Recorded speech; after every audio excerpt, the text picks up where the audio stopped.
Most people see the Doomslayer as nothing more than a walking gun platform.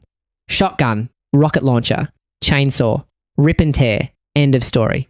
But once you start digging into the deeper side of his powers, especially cut content and community discoveries, it becomes very clear that the Doomslayer was almost something very different. He wasn't just meant to be a gunner, he was almost a telekinetic force-style dark warrior. And the evidence is actually pretty damn convincing. There's a Reddit thread titled "Next Doom Game Could Give Doomslayer Force Powers" that points out what appears to be a scrapped animation from Doom 2016. In that unused clip, the Slayer doesn't physically grab an imp. He lifts and crushes it without touching it. No weapon, no brute force, just pure invisible energy. That's not strength, that's telekinesis. And while id Software never confirmed it as canon, the fact that an animation like that even existed tells us one thing very clearly. At some point in development, the idea of the Slayer using direct supernatural force powers was on the table. And once you realize that, a lot of things about his power start making way more sense. Because even in the final games, the Doomslayer doesn't operate like a normal super soldier.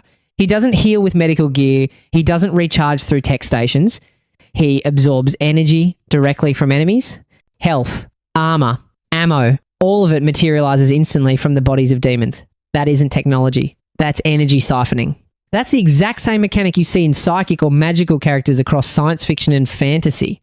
He kills. He absorbs their essence. His body and armor instantly transform that energy into power.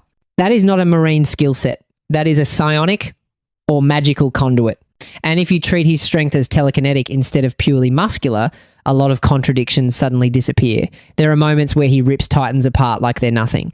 Then there are moments where he needs gigantic industrial machinery, massive turrets, or Atlan technology to clear giant obstacles. If his strength was just infinite muscle at all times, none of that would be necessary. But if his real power is energy-based and fluctuating, then it makes sense. His output depends on how much hell energy he currently has available. Sometimes it's overflowing, sometimes it's being conserved, sometimes it's being burned on other tasks. That's exactly how Force users and psychic warriors work in other universes.